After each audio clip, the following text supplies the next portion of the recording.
नवनीत राणा यांनी भाजपमध्ये प्रवेश केलेला आहे। चंद्रशेखर बावनकुळे यांच्या उपस्थितीमध्ये भाजपमध्ये त्यांचा प्रवेश झालाय। अमरावतीमधून नवनीत राणा या भाजपच्या आता उमेदवार असतील।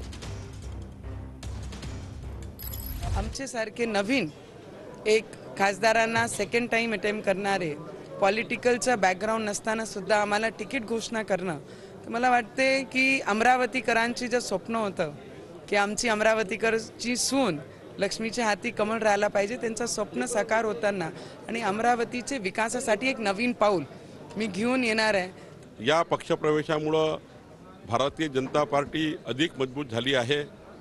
अमरावतीमध्ये पश्चिम विदर्भामध्ये नवनीत राणा या फायर ब्रँड नेत्या आहेत। जितके कायदे केंद्रीय मंत्रिमंडळाने माननीय मोदीजींनी संसदेमध्ये आणले त्या सर्व कायद्याला पाठिंबा नवनीत राणांनी दिला।